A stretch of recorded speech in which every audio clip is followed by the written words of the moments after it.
सबने सजेस्ट किया कि आप आंसर राइटिंग प्रैक्टिस करिए, और मुझे भी लग रहा था कि थोड़ा बहुत तो हमें समझ में आ ही गया है।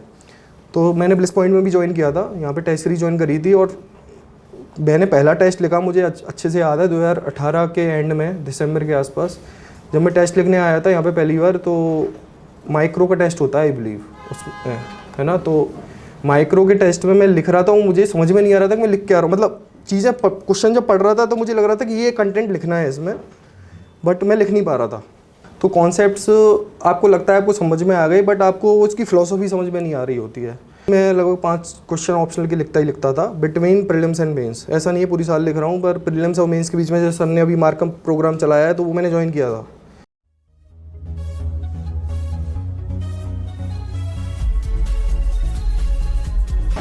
First, congratulations.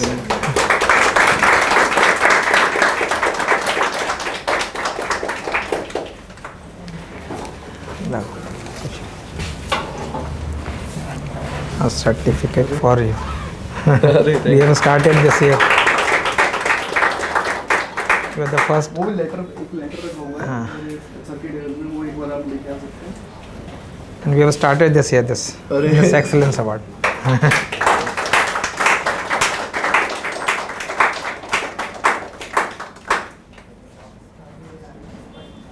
Let's hold on. Thank you sir.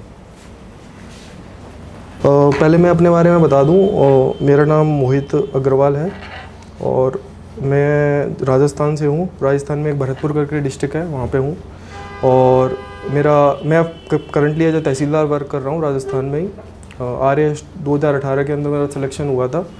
Background मेरा जो ग्रेजुएशन पोस्ट ग्रेजुएशन है वो मेनली, मैं वैसे माइनिंग इंजीनियर हूँ ISM धनबाद से, और वैसे मेरी पूरी प्रिपरेशन सिविल सर्विसेज की थी। तो मैंने सोचा कि मुझे इंटरेस्ट था इकोनॉमिक्स में, तो इस वजह से MA किया और फिर IAS इवेंचुअली दे दिया जस्ट फॉर प्रैक्टिस, और हो गया।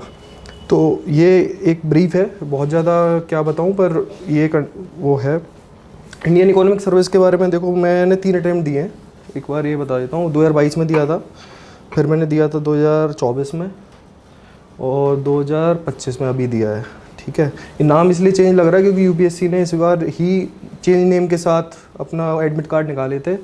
बाकी नाम मेरा ओरिजिनल जो है वो यही चलता था, तो कहीं कन्फ्यूजन ना हो जाओ कि किसी और की मार्कशीट तो नहीं दिखा दी, मेरी ही है ये। ठीक है, तो ये डिस्क्लेमर ज़रूर है कि IAS का जो एग्ज़ाम है वो मैंने कभी इसके लिए प्रिपरेशन कभी नहीं करी है, कॉन्शियसली और सबकॉन्शियसली कभी प्रिपेयर नहीं किया।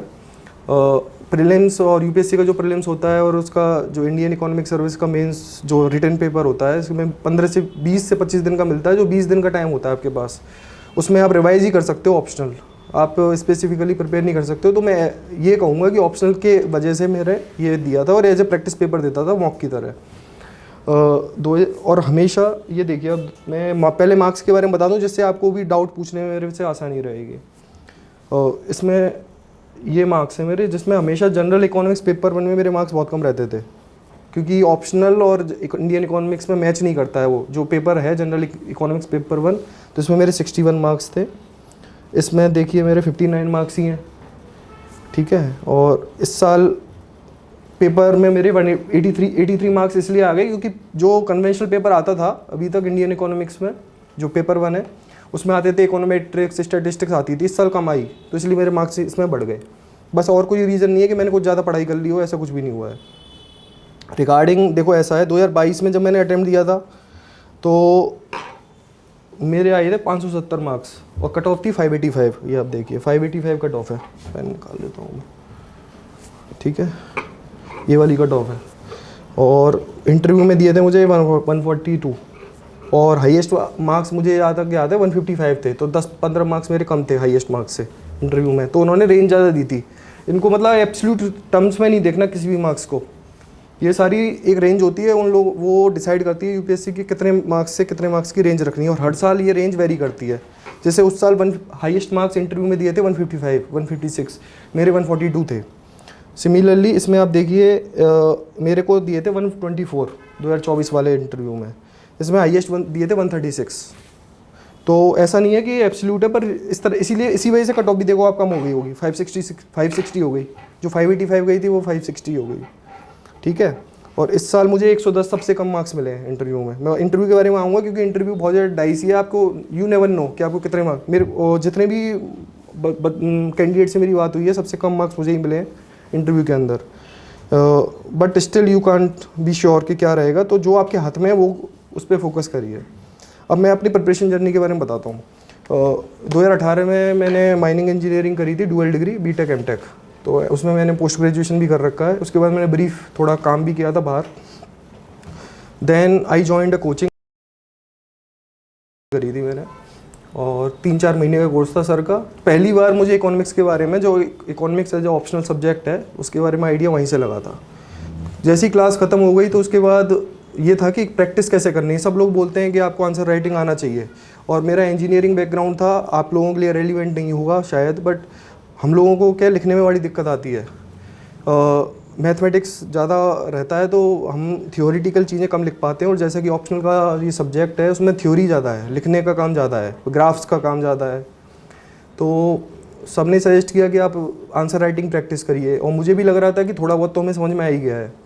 तो मैंने ब्लिस पॉइंट में भी ज्वाइन किया था, यहाँ पे टेस्ट सीरीज ज्वाइन करी थी, और मैंने पहला टेस्ट लिखा, मुझे अच्छे से याद है 2018 के एंड में, दिसंबर के आसपास जब मैं टेस्ट लिखने आया था यहाँ पे पहली बार। तो माइक्रो का टेस्ट होता है आई बिलीव उसमें, है ना। तो माइक्रो के टेस्ट में मैं लिख रहा था, मुझे समझ में नहीं आ रहा था कि मैं लिख क्या रहा हूँ। मतलब चीज़ें क्वेश्चन जब पढ़ रहा था तो मुझे लग रहा था कि ये कंटेंट लिखना है इसमें, बट मैं लिख नहीं पा रहा था। वो कॉपी मैं लिखा के अपने घर ही लेके आया, उसको कभी मैंने दिखाई भी नहीं सर को। मुझे पता था कितना गंदा आंसर है, और शुरू की टेस्ट सीरीज वेस्ट ही हो गई, मतलब मैंने कभी उसको पूरा ही नहीं किया। Then due to some personal reasons 3-4 साल मेरी मतलब पढ़ाई में ब्रेक लग गया। आई हैव स्टार्टेड प्रिपेयरिंग 2022 के बाद, ठीक है। तो 3-4 साल ब्रेक था, कोई पर्सनल रीजंस थे उनकी वजह से। तो मैंने पढ़ाई प्रॉपर मतलब ऑप्शनल की और बाकी जीएस की पढ़ाई छोड़ी तो नहीं, बट थोड़ा टच में रहता था, न्यूज़पेपर वगैरह पढ़ता था, पर कभी ऐसा ध्यान नहीं दिया। 2022 से आई स्टार्टेड प्रिपेयरिंग, मतलब मुझे लग गया था कि आई वांट टू प्रिपेयर। तब मैं सर्विस में भी आ चुका था। आई हैव जॉइंड तहसीलदार, जो है अभी मेरी करंट पोजीशन है। वहाँ से मेरी एक्चुअल जर्नी शुरू होती है। होता क्या है कि आप जब देखो, मैंने ऑप्शनल की कोचिंग ही की है, उससे पहले मेरा कोई फॉर्मल बैकग्राउंड था नहीं। तो कॉन्सेप्ट्स आपको लगता है आपको समझ में आ गए, बट आपको उसकी फ़िलॉसफी समझ में नहीं आ रही होती है। चीज़ें आपको लगता है आपको आता है, पर जब क्वेश्चन करते हो, क्वेश्चन देखते हो, तो आपको लगता है यार देखा सा लग रहा है, पर हो नहीं पा रहा। मतलब इसमें लिखना क्या है, इसके अप्रोच क्या होनी चाहिए, वो समझ में नहीं आती। तो इसकी एक लिमिटेशन होती है कोचिंग की हमेशा। ये मुझे लगता है एक स्पून फीडिंग है, एक हेल्प है, मेहनत आपको ही करनी है। तो then I started reading books जो टॉपर सजेस्ट करते हैं। आपको मिल ही गए होंगे, आप कई पोर्टल्स पे, यूट्यूब पे मिलती हैं। मैं नहीं चाहता कि उस चीज़ में मैं वापस से फिर से जाऊँ। मैं आपको रियलिटी बताता हूँ कि कितना लंबा मेरा पीरियड रहा है और मैंने कैसे इसको टैकल किया। तो 2018-19 से मैं तैयारी कर रहा हूँ। तो मैंने बुक्स पढ़ना शुरू किया, जैसे कि माइक्रो के लिए सब लोग पढ़ते हैं एच एल आहूजा, वही मैंने पढ़ी। फ्रोएन पढ़ते हैं मैक्रो के लिए, वो मैंने पढ़ा। सेल्वेटोर क्रूगमैन आप इंटरनेशनल इकोनॉमिक्स के लिए पढ़ोगे। जिंगन पढ़ोगे डेवलपमेंट वाले पार्टी के लिए। एनवायरनमेंट को थोड़ा बहुत तो अपन स्किप भी कर देते हैं। मनी बैंकिंग, पब्लिक फाइनेंस के लिए मैंने नोट्स पे ही रिलाई किया था कोचिंग के, पर बाकी यूट्यूब पे आपको सर्च करके देखना पड़ता है कौन सा टॉपिक क्या है। मृणाल सर की videos that help a lot, आपको कंसेप्चुअल क्लैरिटी देती हैं, ठीक है। With respect to the Indian economy part, मैं ये कहूँगा कि कई चीज़ें, कई सोर्सेज हैं, वो हेल्प करे। और उस पर अगर आप लोग चाहेंगे कि कैसे मैंने उसको टैकल कर रखा है, क्योंकि I think I got around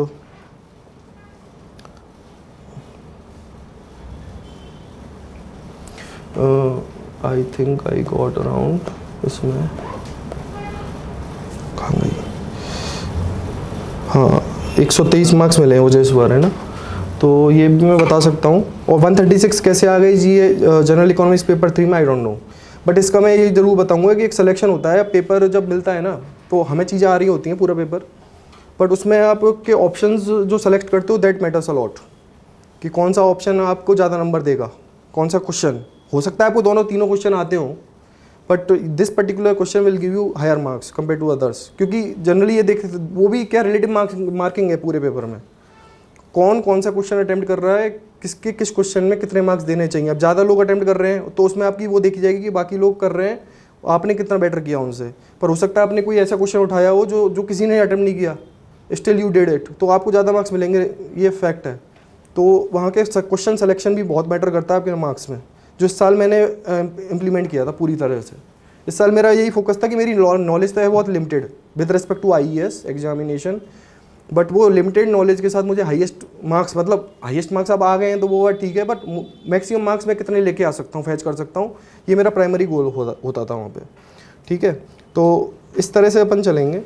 अगर आप लोगों को ये जानना है कि भाई किस पेपर में मैंने कैसे किया, तो वो भी मैं बता सकता हूँ। अगर आपको ये जानना है कि वैसे मुझे लगता है कि कोचिंग ही सफिशिएंट है इस सब चीज़ों के लिए, तो सब और यूट्यूब पे वीडियोज़ भी पड़ी हुई हैं ये सब बताने के लिए। यहाँ पे ऐसा किया है मैं आपको बताता हूँ। 2023 में मैंने सिविल सर्विसेज भी दिया था। मेरी जर्नी 2022-23 से शुरू हुई है, तो 22 में मैंने ये दिया था, ये वाला इंडियन इकोनॉमिक सर्विस। 23 में मैंने सिविल सर्विसेज दिया। In that I also got interview call, तो उसमें मेरे इंटरव्यू रिटन में मेरे बहुत अच्छे मार्क्स थे, ऑप्शनल में भी। मैंने क्या क्या किया इस पीरियड के अंदर मैंने इतनी ज़्यादा आंसर राइटिंग प्रैक्टिस करी है, मतलब जितना मैं सोच भी नहीं सकता। रेगुलरली मैं लगभग 5 क्वेश्चन ऑप्शनल के लिखता ही लिखता था बिटवीन प्रीलिम्स एंड मेंस। ऐसा नहीं है पूरी साल लिख रहा हूँ, पर प्रीलिम्स और मेंस के बीच में जो सर ने अभी मार्कअप प्रोग्राम चलाया है तो वो मैंने ज्वाइन किया था। उससे बेनिफिट ये होता है कि आपके लिए कंसिस्टेंसी आ जाती है, आप वो कंप्लेसेंट नहीं होते हो कि मैं एक फुल लेंथ पेपर ही दूंगा, 3 घंटे का पेपर ही देने बैठूंगा, वो सारी चीज़ें नहीं रहेंगी। तो मार्कअप प्रोग्राम मैंने ज्वाइन किया था। उससे दूसरा बेनिफिट ये होता है कि सॉल्यूशन मिलते हैं सर के। तो जनरली ये देखा है मैंने तो इंडियन इकोनॉमिक सर्विस में और ऑप्शनल में बहुत कि क्वेश्चन रिपीट ही होते हैं वन वे और द अनदर। अगर आप जो सॉल्यूशंस हैं उन्हीं को रट लो और थोड़ा बहुत उसमें मॉडिफाई कर लो अपने हिसाब से, क्योंकि एक्सपेक्टर रहता है अपना खुद का। अगर वो आप कर सकते हो देन फिर कोई रोक ही नहीं सकता। मेजर चैलेंज यही आता है कि हम लोग जितना पढ़ते हैं, जितना मटेरियल अवेलेबल है ना, हम लोग उतना कर भी नहीं पाते, और उसको भी हम सेलेक्टिवली करना होता है। पर हम लोग क्या है, भाग रहे होते हैं कि इस कोचिंग ने इतना पढ़ा दिया, जैसे सर ने पढ़ा दिया इतना, तो ये कम है, कहीं और भी जाओ 50 जगह से देख लेंगे और इतना सारा कंटेंट हो जाएगा, वो याद भी नहीं रहेगा, वो वहाँ पे आप इम्प्लीमेंट भी नहीं कर पाओगे। तो फोकस शुड बी ऑन कि जितना कम पढ़ना है उसको कोर रखो, इतना तो पढ़ना ही पढ़ना है, इतना तो आएगा ही आएगा, उसको रट लो जितना हो सके। वो जब तक रेडी ना हो तब तक आपको इधर उधर नहीं भागना है। और फिक्स है हर माइक्रो, जैसे 6 से 7 सब्जेक्ट है पूरे इकोनॉमिक्स में, माइक्रो हो गया, मैक्रो हो गया, ये फाउंडेशन है। इसके बाद इंटरनेशनल इकोनॉमिक्स है, डेवलपमेंट है ना, डेवलपमेंट एनवायरनमेंट एक साथ ही रहता है, पब्लिक फाइनेंस मनी बैंकिंग हो गया, फिर इंडियन इकोनॉमी है बिफोर 1991 और पोस्ट 1991, यही है बस, और कुछ है भी नहीं। तो इसमें अगर हम ये सोचेंगे ना कि जैसे माइक्रो इकोनॉमिक्स की सब्जेक्ट उठा लें, तो मुश्किल से मेरे हिसाब से 40 से 42 टॉपिक ऐसे बैठेंगे जो हमको पढ़ने हैं, बस इधर उधर भागना ही नहीं। 40 भी बहुत ज़्यादा बता दिए मैंने, वो सारे मिला के इंडस्ट्री वगैरह सारी चीज़ें मिला के बता रहा हूँ। उसमें GE3 भी कवर हो जाएगा। इतने ही टॉपिक करने हैं, और वो अगर उनकी लिस्ट हमारे पास रेडी हो कि ये टॉपिक्स हैं, कंज्यूमर थ्योरी हो या प्रोडक्शन थ्योरी हो, मार्केट इकोनॉमिक्स, वेलफेयर इकोनॉमिक्स, अगर उनके कुछ पर्टिकुलर टॉपिक के सामने आइडेंटिफाई कर लिया, उनकी एक चेकलिस्ट बना ली, एंड बस ये देखते चलो कि ये मुझे आता है कि नहीं आता, और वो अच्छे से आता है कि नहीं आता, बार बार उसी 40 टॉपिक्स को देखते रहो, वो कोर है। मतलब ऐसा है कि जब आप पेपर में देने जाते हो, जैसे ऑप्शनल के बारे में, मैं ऑप्शनल के एंगल से पढ़ाई करी है तो मैं ऑप्शनल के उस तरह से ही बताऊंगा कि ऑप्शनल पेपर 500 नंबर का है। इसमें मतलब मेरा टारगेट ये रहता था कि 330 नंबर, 320-30 आए, रहता है अभी भी। तो पर 330 एक जब सब कुछ अच्छा जा रहा होगा तब आएंगे, बट ऐसी भी कंडीशन होगी जब वो दिन अच्छा ना हो सकता है ऑप्शनल का पेपर चल रहा हो और आपका दिन ख़राब हो। तो मिनिमम नंबर कितने आने चाहिए कि आपका सिलेक्शन इंश्योर कर दें? वो मिनिमम नंबर है 275-280। कैसा भी कंडीशन हो, कहीं पे भी बैठा दो, आपको 275-280 आप ले आओगे। बाकी सारा भगवान पे और लक पे डिपेंड करता है। देखो वो चीज़ मैं नहीं कहूँगा कि इतने नंबर लेके आना, पर वो आपके 270-275 आपके कंट्रोल में है। सिमिलरली इसमें भी जैसे लगभग 95 to 100 marks in each paper. General economics paper one के बारे में बहुत ज़्यादा नहीं कहूँगा क्योंकि मेरे मार्क्स भी नहीं आए, तो मैं I could not comment on that. But 2, 3, 4 ये जो पेपर्स हैं, इनमें आप लगभग 100 मार्क्स, 95 to 100 मार्क्स तो टारगेट करना ही करना है।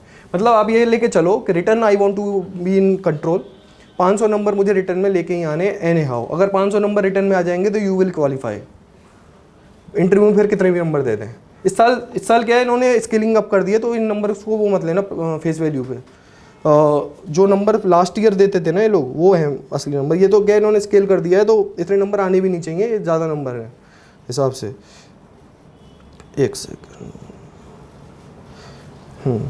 ये देखिए आप, ये वाले जो नंबर है ना, ये वाले ये हुए या ये वाले पुराने, ये नंबर ठीक हैं। इस साल स्केलिंग अप है, तो आप इनको मत लीजिए पुराने नंबर्स पे। इसलिए मैं पुरानी मार्क्सशीट भी लेके आया हूँ कि ये नंबर मैटर करते हैं। तो इसमें हमेशा टारगेट रखो कि भाई 95 to 100 मार्क्स आए।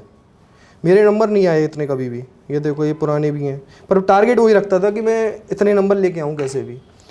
और फिर क्या होगा कि अगर आप 500 नंबर ले आओगे, 500 नंबर कैसे आएंगे, जैसे जनरल स्टडीज़ है, जनरल स्टडीज़ में ये और जनरल इंग्लिश में हाईएस्ट मार्क्स 61 दिए जाते हैं, फिक्स है 100 में से। जिसको देखो इस साल मेरे शायद जनरल स्टडीज़ में हाईएस्ट मार्क्स हैं। ऐसे ही इसमें इस साल मेरे जनरल इंग्लिश में हाईएस्ट थे, तो हाईएस्ट मार्क्स 61 ही है दोनों पेपर्स में। 100 नंबर के पेपर हैं, तो उसमें 50 नंबर टारगेट करोगे, 50 नंबर आने चाहिए। 100 नंबर दोनों मिला के आए कैसे भी, और 100 इसमें आ जाए, तो 500 नंबर अगर आ गए तो कोई नहीं रोक सकता सिलेक्शन जनरल कैटेगरी में। तो वो टारगेट बहुत इंपॉर्टेंट है कि आप, और इसका 100, जब मैं 100 नंबर की बात कर रहा हूँ, तो ऐसा भी नहीं है कि आपको सब कुछ आना चाहिए। पढ़ना, जो मेरी इन्फॉर्मेशन बहुत लिमिटेड है, मेरी कोई फॉर्मल एजुकेशन नहीं है, still I could manage to qualify with the top rank. तो ये क्या रीज़न है इसका रीज़न इतना है, जो आता है उसको बहुत अच्छे से करना है। ऑप्शंस बहुत ही ज़्यादा आते हैं, बहुत ही ज़्यादा ऑप्शंस आते हैं इस पेपर में। मतलब अगर मैं ऑप्शनल और इंडियन इकोनॉमिक सर्विस को कंपेयर करूँ, तो इंडियन इकोनॉमिक सर्विस बहुत ईजी है कंपेयर टू ऑप्शनल, बहुत ही ज़्यादा ईजी पेपर है। ऑप्शनल में तो आपको बहुत ही ज़्यादा, मतलब बल्क 3 क्वेश्चंस हैं, उसमें आपको 3 करने ही पड़ेंगे। इसमें तो एक क्वेश्चन पिक करना है, तो बहुत संभल के। और इस पे मत जाइए कि सीट्स 12 हैं 15 हैं। सीट्स जिस हिसाब से का कंपटीशन है, उस हिसाब से सीट्स भी ठीक है, कोई कंपटीशन ज़्यादा नहीं है इस पेपर में कंपेयर टू ऑप्शनल। ऑप्शनल में बहुत कंपटीशन है, इसमें नहीं है। इसमें आप पहले से स्क्रीनिंग कर देते हैं इतनी ज़्यादा। मिनिमम एमए की डिग्री चाहिए होती। कई स्टूडेंट्स हैं जो बहुत अच्छे हैं, बट वो एमए की डिग्री की वजह से पेपर नहीं दे पाते, ठीक है। तो Indian economic service is very easy exam. मतलब ये मैं अपनी परफॉर्मेंस से कह रहा हूँ। अब ओवर द ईयर्स आप देख भी सकते हो कि यही रियलिटी है। कभी प्रिपेयर नहीं करने के बाद भी इतने नंबर आ रहे हैं, तो कुछ ना कुछ तो है। और सीट्स के पे ना जाने की बजाय आपको जाना है मार्क्स पे। जैसे कि हम कट ऑफ की बात करते हैं। अब कट ऑफ है, आप देखो 1000 नंबर में से कट ऑफ कितनी जा रही है, 418 रिटर्न की। क्या है, कुछ है। कट ऑफ कितनी जा रही है आप देखो, ये देखो 419, रिटर्न की देखो 464। ये तो बहुत ज़्यादा चली गई, पर वो भी मतलब स्केलिंग अप करने के बाद क्या कट ऑफ है, 1000 में से इतने नंबर भी नहीं आ सकते क्या। तो वो चीज़ है कि हम लोगों को पहली बात तो क्या होता है, ये यूपीएससी का एग्ज़ाम है पूरा कॉन्फिडेंस का game. Even if you don't know the answer, you have to write something. It's like लोग कहते हैं कि कॉलेज का एग्ज़ाम नहीं है, कॉपी नहीं भरनी होती। कॉपी भरनी होती है भाई, नहीं भी आता तो भी। जैसे मैं आपको एग्जांपल बताता हूँ, अब पता नहीं इट वर्कड और नॉट। WTO पे एक क्वेश्चन आया था। WTO के जो ट्रेड नेगोशिएशंस हैं, बिफोर जो अपना ये राउंड है, जो लेटेस्ट जो 95 से जो पुराना राउंड्स हैं, उसके बारे में कैनेडी और वो सब पूछ रहे थे। मुझे नहीं पता था कैनेडी राउंड के बारे में, मुझे नॉलेज भी नहीं थी, तो मुझे नहीं पता था कि क्या था WTO। बट आपकी नॉलेज इतनी ब्रॉड हो जाती है ना कि यू नो समथिंग कि भाई WTO एग्जिस्टेंस में आया, पर गेट के जो नेगोशिएशंस हुए हैं, जो WTO में हुआ होगा वो गेट में नेगोशिएशन में चल रहा होगा, तभी वो WTO में एग्जिस्ट किया है। तो वो चीज़ डाल दो, वो कुछ तो लिखोगे अब, तो खाली नहीं छोड़ना है। मेरा ये कहना है, उसमें शायद मुझे 5 में से 1 ही नंबर दिया हो, पर कुछ तो एक नंबर तो दिया, वो बहुत मैटर करता है। उसमें भी ऐसा होता है कि हर पेपर में, ये देखो स्केलिंग ऐसी होती है, वो लोग क्या करते हैं हर पेपर में, वो दे चेक कि जैसे जनरल इकोनॉमिक्स पेपर 1 है, तो कोई स्टूडेंट लेके आया है 120 नंबर मान लो, तो वो उनका लिए एक बेंचमार्क हो गया। वो हमेशा कंपेयर करते हैं शुरू के टॉप 3 या टॉप, मतलब ये एक अंडरस्टैंडिंग अभी तक यही बनी है कि जो टॉपर है उसके बेसिस पे बाकी सबकी स्केलिंग होगी। तो आपको रिलेटिव परफॉर्म करना है, ठीक है। और रिलेटिव परफॉर्मेंस के लिए जो वो 1 नंबर आप लेके आ रहे हो ना, जैसे तैसे दिमाग लगा के पेपर में, वो 1 नंबर से ज़्यादा बढ़ के है, वो 4 नंबर भी हो सकते हैं स्केलिंग होगी तो, क्योंकि बहुत ही ज़्यादा वो स्केल करते हैं हर पेपर को। In each paper they scale. तो हमेशा ये फोकस करना है कि उस मोमेंट में जब 3 घंटे बैठे हो ना, तो कहीं ना कहीं से कुछ ना कुछ भरना है। उस कॉपी का पेज ऐसा लगना चाहिए कि कुछ तो लिखा है इसने, और पूरी कॉपी भरी हुई होनी चाहिए, मिनिमम रिक्वायरमेंट है ये। मतलब ये मतलब कहना नहीं चाहिए, बट कई बार आपको उनको ये लगना चाहिए कि इस कॉपी में वेट है, वजन है, और वजन तभी आएगा जब आपके पेज भरे होंगे पूरे टॉप टू बॉटम। मतलब ऐसा होता था मेरा तो, मतलब ऊपर का जो स्पेस है वो भी ख़त्म हो जाता था, और नीचे का भी जो उसमें नंबर लिखे होते हैं, पेज नंबर, वो भी साफ फुल भरा होती है मेरी कॉपी टॉप टू बॉटम। तो वो इसके लिए आंसर राइटिंग प्रैक्टिस, जितना आप लिखोगे उतना कम है। मेरी उंगलियों में क्या हाल ये है, अभी तो चलो ठीक हो गई है मेंस देने के बाद, पर ये टिप्स ये वाली टिप, इतना तेज़ पेन होता है, इतना तेज़ पेन होता है। आप रेगुलर प्रैक्टिस करते हो तब स्किन चेंज होती रहती है रेगुलर, रोज़ हर 2 दिन में स्किन बदलती है आपकी इसकी फिंगर्स की टिप्स की। तो वो पेन तो झेलना पड़ेगा। अगर वो पेन झेल लिया तो कम नॉलेज के साथ भी यू विल क्वालिफाई। जैसे मेरे पास नहीं है इतनी नॉलेज, मैं मतलब एक्सेप्ट कर रहा हूँ, जो स्टूडेंट JNU से पढ़ा है, जो ISI से पढ़ा है, still I could edge them. मैं उनसे ऊपर निकल गया तो क्या रीज़न रहा होगा, कुछ तो है। और मेरे को इंटरव्यू में भी बहुत अच्छे नंबर दिए हैं स्टिल। तो आप ये चीज़ देखिए कि हमारे हाथ में क्या है, सबकी अपनी अपनी एक एबिलिटी होती है, हर पर्सन यूनिक है। किसी को कुछ अच्छा आता है, किसी को कुछ अच्छा आता है। मेरा बैकग्राउंड रूरल बैकग्राउंड है, मैं हिंदी मीडियम से पढ़ा हुआ था अभी तक, तो मेरा तो कभी इंग्लिश से एक्सपोजर भी नहीं था जब तक मैं कॉलेज नहीं गया था। तो पर आई न्यू के I have the ability of analysis, I have the ability कि मैं एम्पेरिकल स्टडीज़ अपने आंसर्स में कहीं ना कहीं से कोट करके डाल दूंगा, कोई कोटेशन है वो रट के डाल दूंगा। तो जो मेरा स्ट्रेंथ था, आई फोकस्ड ऑन दैट। जो मेरी वीकनेस है, मुझे इंग्लिश अच्छी नहीं आती मुझसे, तो मैंने उस पर ध्यान ही नहीं दिया। अगर मेरी इंग्लिश वीक है तो ठीक है ना, बाकी सारी चीज़ें मेरे कंट्रोल में हैं। आपके कंट्रोल में सबसे बड़ी बात है रिटन एग्ज़ाम, वो आपके कंट्रोल में, इंटरव्यू आपके कंट्रोल में नहीं है, ठीक है। और उसमें भी आपके कंट्रोल में क्या है कि आप कॉपी भर रहे हो कि नहीं भर रहे हो। दूसरी चीज़, आपको नहीं आता तब भी आप कॉपी भर रहे हो। आप डायग्राम ज़बरदस्ती ड्रॉ कर रहे हो कि नहीं कर रहे हो। जैसे कि फॉर एग्जांपल कंटेस्टेबल मार्केट के बारे में पूछ लिया, तो आपको डायग्राम ड्रॉ करना ही है। अगर आपसे ये पूछ लिया कि मोनोपोलिस्टिक कंपटीशन में, प्राइस कंपटीशन में एक्सेस कैपेसिटी है या क्वांटिटी कंपटीशन में एक्सेस कैपेसिटी है, तो आपको डायग्राम ड्रॉ करना ही है। आप उसको थ्योरी में नहीं एक्सप्लेन कर सकते। अगर थ्योरी में एक्सप्लेन करोगे तो 10 में से 5 ही 3 या 4 नंबर देंगे, और अगर आप डायग्राम बना दोगे तो 6 या 7 नंबर मिलेंगे। तो जहाँ डायग्राम ड्रॉ कर सकते हो, जहाँ पे आप डेटा लिख सकते हो, और जहाँ पे आप जो कोर इकोनॉमिक्स है उसको इंडियन इकोनॉमी से रिलेट कर सकते हो, अगर if you can do it, तो बहुत ही स्मूथली एग्जाम निकल सकता है, बहुत ही स्मूथली। और मैं तो ये कहूँगा, जैसे मेरा तो इग्नू से, ओपन यूनिवर्सिटी से था, तो इंटरव्यू में भी एज मिलेगा आप लोगों को, क्योंकि वो मुझे नहीं मिला था। इंटरव्यूअर को लग गया कि मैं I will not join this service, I am already in a better service. तो उन्होंने जाते ही मुझसे ये कह दिया कि you are already in RAS, तो I think you will not join this service, why wasting our time.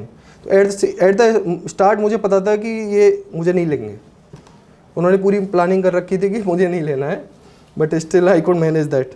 तो जो आपके कंट्रोल में ये है, इंटरव्यू की भी चीज़ बाद में है। अब रही बात, अब अपन आ जाते हैं जनरल इंग्लिश पर। देखो, मैंने बहुत ज़्यादा इस पर कॉन्शियस फोकस नहीं किया, बट इस साल इसलिए नहीं कर पाया क्योंकि मेरा सिविल सर्विसेज का मेंस भी था।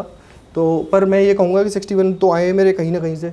तो उसका रीज़न ये था कि इस साल मैंने जो ईडियम्स और फ्रेजल वर्ब जो आते हैं, जो ग्रामर वाला पोर्शन आता है 30 नंबर का, उसको अच्छे से कर लिया था।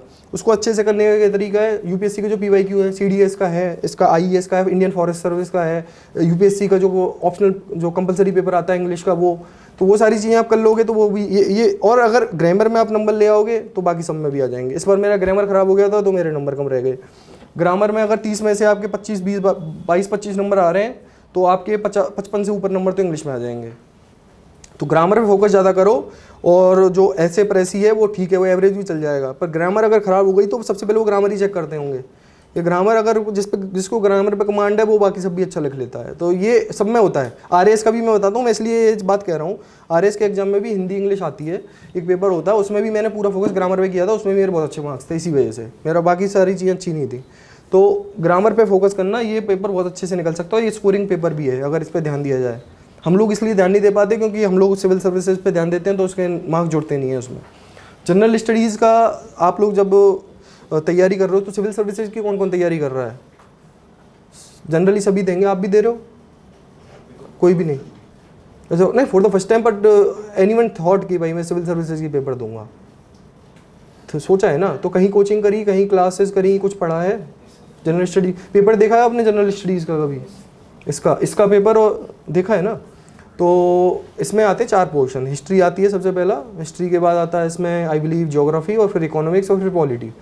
4 सेक्शन रहते हैं, और आई बिलीव 4 से 5 क्वेश्चन आते हैं, 5-5 नंबर के। तो हाँ, 4-4 क्वेश्चन आते हैं सब में, 4 या 5, ठीक है।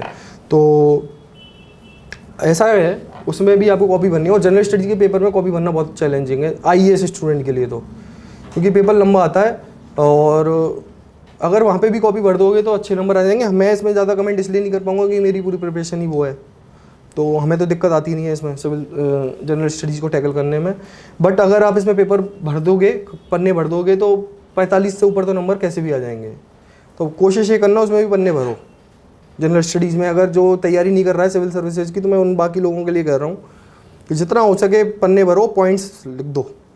पॉइंट्स जितने ज़्यादा बनाओगे उतने ज़्यादा, उसी पॉइंट को अगर हो सकता है, देखो कहते हुए क्लीशे लगेगा, बट शुरुआत में जैसे मान लो 10 नंबर 5 नंबर का क्वेश्चन आता है, इसमें 2 पेज आते हैं, ठीक है। बहुत मुश्किल पड़ जाता है पेपर बनना, पर उसमें आप ऐसा कर सकते हो कि हेडिंग्स बनाने की सोचो कि कोई क्वेश्चन पूछा है तो उसमें 3-4 हेडिंग बता, जो चीज़ नहीं भी पूछी वो भी आप डाल दो। अगर पेज नहीं भर पा रहे हैं तो उससे रिलेटेड कुछ भी हो तो वो भी एक बॉक्स बना के लिख दो। कुछ इस तरह से करना कि जिससे पेज भरना ज़रूरी है, ठीक है। अगर ये पेज बढ़ जाएगा तो इन दोनों में आपको मतलब कहीं समहाउ 100 मार्क्स मैनेज करने हैं दोनों में, इन दोनों के पेपर के अंदर। मतलब कैसे भी आए, दोनों को जोड़ जाड़ के 100 नंबर यहाँ आने चाहिए, ठीक है। अब जनरल इकोनॉमिक्स पेपर 1 में देखो कई चीज़ें होती हैं। माइक्रो का पार्ट है जिसमें कंज्यूमर थ्योरी आ गई, प्रोडक्शन थ्योरी आ गई, इसके अलावा वेलफेयर इकोनॉमिक्स है, डिस्ट्रीब्यूशन थ्योरी है, मैथमेटिक्स का पार्ट है जिसमें कि Leone-tiff model, input output, econometrics है। तो इसका ये कर सकते हैं। मतलब मैं हमेशा सोचता था कि ये करना चाहिए, पर नहीं हो पाता था क्योंकि टाइम कंस्ट्रेंट बहुत ज़्यादा रहता है। बट ये इसमें आप ये कर सकते हो अगर अच्छे मार्क्स स्कोर करने हैं तो। जैसे कुछ टॉपिक्स हैं, मैं आपको एक पेज जोड़ के बता देता हूँ। मैथमेटिक्स की बात करते हैं ना, जो न्यूमेरिकल वाला पोर्शन आता है, ठीक है। न्यूमेरिकल में एक तो होता है स्लट्स की थ्योरम, इस पे क्वेश्चन आता है जनरली। इसकी थ्योरम को ड्राइव करने का आता है, और इस पे वैसे भी क्वेश्चन आ जाता है। फिर आता है रॉयज़ आइडेंटिटी है एक शायद, रॉयज़ और शेपर्ड्स लेमा, ठीक है। फिर आता है ये एक income effect, substitution effect, Hicks और स्लट्सकी वाला जो आता है, उसके क्वेश्चंस न्यूमेरिकल्स वो आने चाहिए, ठीक है। इफेक्ट जो होता है ना, जो कंपनसेटिंग वेरिएशन और इक्विवेलेंट वेरिएशन वाला जो कह रहा हूँ, ठीक है। फिर आ जाएगा आपका जो न्यूमेरिकल्स में, इसमें आप करिए परफेक्ट कंपटीशन के न्यूमेरिकल, मोनोपोली के न्यूमेरिकल। ये आपको कैसे मिलेंगे? जैसे या तो सर दे देंगे टेस्ट सीरीज में, या यूट्यूब पे सर्च करो। गेट के जो पेपर होते हैं प्रीवियसली, जो गेट इकोनॉमिक्स का पेपर है, उसमें भी आई गॉट AIR3 पहली बार जब शुरू हुआ था 2021 में। तो मैं क्या पेपर देता रहता हूँ इकोनॉमिक्स के, कुछ भी प्रैक्टिस के लिए। तो उससे क्या है, आपको नॉलेज ब्रॉड होती है। तो गेट के पेपर निकाल लो पुराने, नेट वेट के निकाल लो, और जो एंट्रेंस एग्जाम होते हैं DU के, वहाँ से आपको ये क्वेश्चन मिल जाएंगे, मोनोपोली और ओलिगोपोली वाले। ये क्वेश्चन काफ़ी रिपीट होते हैं। ये पेपर, ये जनरल इकोनॉमिक्स पेपर 3 में भी रिपीट होते हैं ये क्वेश्चंस, तो ये भी करो, ठीक है। इसके अलावा होता है एक मैथमेटिक्स वाले पोर्शन पर आ जाएंगे तो एक इनपुट आउटपुट मॉडल है लियोन-टिफ वाला, ये बहुत मस्त है ये क्वेश्चन करना। तो यह जनरली हर साल रिपीट होता है, मतलब ये अल्टरनेटिव ईयर में आएगा ही आएगा ये क्वेश्चन, लियोन-टिफ वाला जो होता है। तो ये वाला आप हर तरह से इसको कर लो। ये 7 से 8 नंबर का क्वेश्चन आता है जनरली ये, तो इसको आप करो। मतलब ये क्या है, ये लो हैंगिंग फ्रूट्स हैं, इनको कर लोगे तो ये नंबर फिक्स हैं, ये तो आएंगे ही आएंगे। ऐसे सिमिलरली एक लीनियर प्रोग्रामिंग का क्वेश्चन आता है, ये भी इजी है। जब कुछ समझ में नहीं आ रहा होता तो आपको कहीं ना कहीं से कुछ तो अटेम्प्ट करना ही है, ठीक है। इसमें आप ऊपर वाले क्वेश्चन में कंज्यूमर थ्योरी में वो और आते हैं, क्रॉस प्राइस इलास्टिसिटी का क्वेश्चन है ना। तो वो पूछते हैं कि वो दे देंगे डिमांड फंक्शन वगैरह, प्रोडक्शन फंक्शन, और उसमें देखेंगे कि कितना है, तो वो चीज़ देख लेना। तो मेजरली यही है न्यूमेरिकल का। ये तो देखो, और बाकी आपकी जो पर्सनल नॉलेज है इकोनोमेट्रिक्स की वो आप कर सकते हो, जैसे कि फॉर एग्जांपल बेसिक इंट्रोडक्शन जो होता है, हेटेरोसेडास्टिसिटी क्या है, ऑटो कोरिलेशन क्या है, डर्वन-बोस्टन टेस्ट क्या है ना, ये सारे ये बेसिक चीज़ें हैं। अगर बहुत ज़्यादा डीप, देखो मैं भी नहीं गया, पर मैंने बेसिक इस बार करके गया था क्योंकि पता नहीं, पर इस बार लकीली ऐसा हुआ कि ऐसे क्वेश्चन आए ही नहीं, सारे क्वेश्चन ऑप्शनल वाले, और कई लोग हम लोग हैं जो ऑप्शनल वाले ही सेलेक्ट ज़्यादा हो रहे हैं इस बार ऐसा हुआ है। तो पर उनको करो, बेसिक पढ़ लेना। जैसे मान लो कि 5 नंबर का क्वेश्चन है तो उसमें आधा नंबर तो मिलेगा, मतलब हर नंबर के लिए ट्राई करना है जितना हो सके, एफर्ट मारने, चाहे 1/4 ही दे दे वो, पर दे कैसे भी, वो 3 घंटे बर्बाद नहीं करने हैं वहाँ पे कि बैठ गए हैं, वो चीज़ नहीं करनी है ना। तो इसमें मैं बहुत ज़्यादा नहीं कह पाऊँगा जनरल इकोनॉमिक्स पेपर 1 में, बट हाँ अगर आप लोग कहोगे तो I will share you the list. Sir ने भी की थी एक लिस्ट यहाँ पे इन्होंने मार्कअप प्रोग्राम में, बट अगर आप चाहोगे तो आई विल शेयर कि 30-40 टॉपिक हर चैप्टर से, कि भाई इसमें ये इंपॉर्टेंट है, आप बाकी को रिलेटिवली थोड़ा कम प्रायोरिटी दे सकते हो।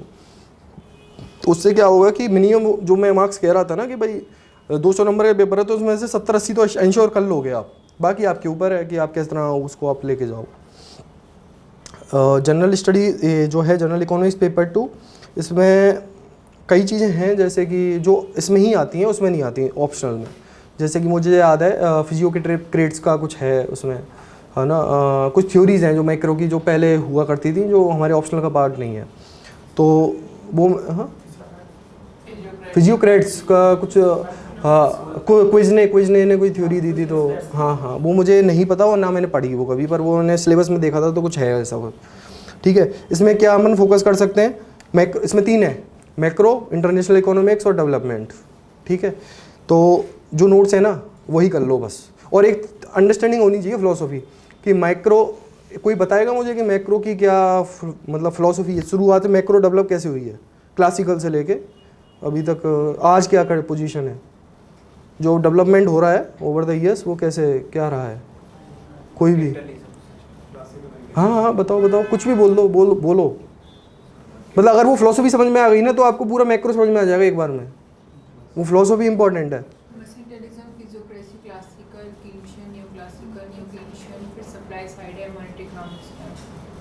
ठीक है, और अभी क्या न्यू केन्स, अभी क्या न्यू क्लासिकल न्यू केन्स, हाँ वो दोनों का ही वो है ना सिंथेसिस चल रहा है। ठीक है, तो यही है क्लासिकल, जैसे अपन क्लासिकल से ही पढ़ते हैं भाई, क्लासिकल के बाद क्या आ जाएगा, केन्स ने दे दी थी डिप्रेशन, और ये क्वेश्चन भी आया इस बार, तो अगर किसी को फिलोसफी आती है 20 नंबर का क्वेश्चन ऑप्शनल में आया इस बार यही, तो ये अंडरस्टैंडिंग बहुत ज़रूरी है।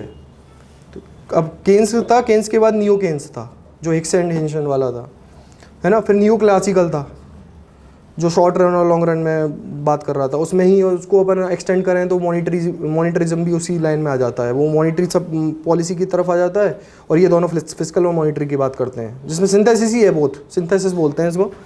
ठीक है, इसके बाद आ जाएगा आपका, जब न्यू क्लासिकल आ गया, मॉनिटरिज्म हो गया, तो आपका न्यू क्लासिकल्स है ना, ल्यूकस है ना, rational expectation theory, rational expectation के बाद उनको काउंटर किया था फिर इसने न्यू केन्स ने, जो मैन क्यू वाला जो है जो, तो ये अभी तक है, और फिलहाल दोनों का ही वो चल रहा है कि किस मोमेंट पे क्या करना है, तो सारी सिंथेसिस चल रही है, और अभी still we are in the debate. अगर वो कन्फर्म कर लोगे और कैसे कौन सी चीज़ मूवमेंट करती है ना, तो मैक्रो बहुत ईजीली निकल जाएगा, और मैक्रो एक बार अंडरस्टैंडिंग बन गई तो बहुत मतलब एक कॉन्फिडेंस दे देती है कि ये सबसे ईजी सब्जेक्ट है मैक्रो।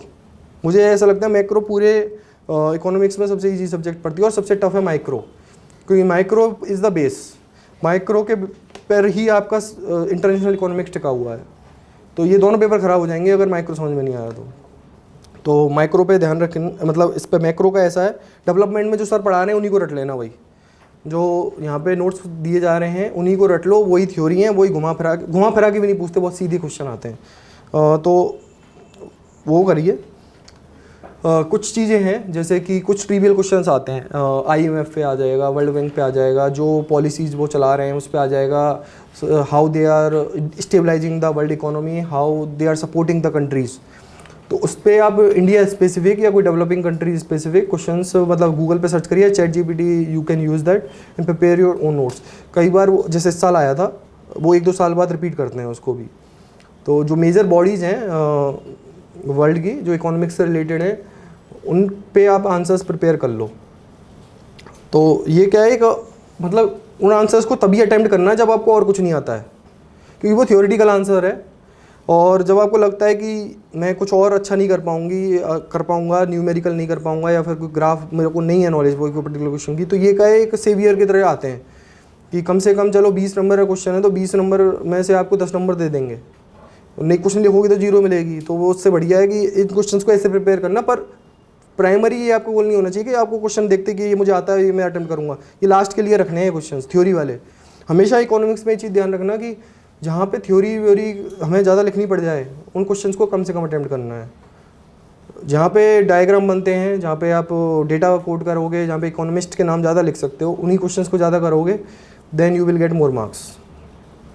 तो option selection is much more important knowledge से भी ज़्यादा। वहाँ पे आपका काम माइंड हो और बस presence of mind very important है ना।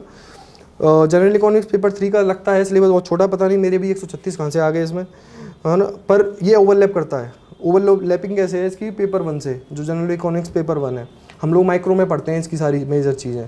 फिर पेपर 2 से डेवलपमेंट इकोनॉमिक्स में एनवायरमेंटल इकोनॉमिक्स का जो पार्ट है वो भी आप कर सकते हो। फिर हेडोनिज्म और ये सब जो कुछ फैक्टर्स, कुछ चीज़ें हैं जो बिल्कुल डिफरेंट है, वो यहाँ सर पढ़ाते ही होंगे, उनको आप करके जाना। क्योंकि जनरली ये होता है कि कंपटीशन आपका आईएएस जब देते हैं तो ऑप्शनल वाले भी बच्चे बैठते हैं, और हम लोगों को वो सब चीज़ें नहीं आती जो आईएएस का जो कोर है, तो उसको आप करोगे और रिलेटिवली इजी है। वैल्यूएशन, जो एनवायरनमेंट का वैल्यूएशन होता है, वो सारे टॉपिक्स आप करके जाओगे तो वो एक एज देगा। इस बार मैं करके गया था तो इस बार मुझे एज मिल गया, इस बार मैं करके गया था, ठीक है। तो वो मैंने इसलिए करा था, विभास सर के यहाँ पे कोई टीआई है, उन्होंने पढ़ाई थी, 3-4 लेक्चर लिए थे, तो आई गॉट द एक्सेस कहीं से, और फिर मैंने नोट्स बना के उनको रट के चला गया था।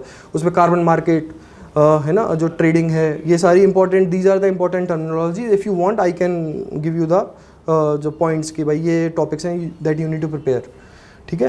ये मैकेनिज्म है, market mechanism, non market mechanism, वो सारी दिस शुड बी कवर्ड। मतलब अभी क्या हो रहा है इन द रिसेंट ईयर्स, जो शिफ्ट हो रहा है यूपीएससी का भी, ये मैंने सिविल सर्विसेज में भी देखा, अक्रॉस द पेपर्स, जो 7 पेपर्स होते हैं अक्रॉस द पेपर, इसमें भी देखा कि they are focusing more on the questions which are of general, मतलब एनवायरनमेंट वाले जन नेचर के हैं।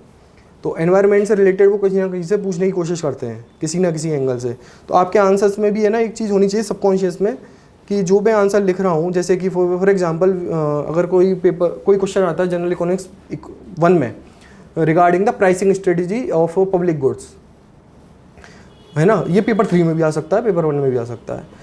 तो उसमें दिमाग में होना चाहिए कि आप जब लिख रहे हो ना आंसर्स, तो कहीं ना कहीं से एनवायरनमेंट को ठूंसो, उसमें भरो कहीं।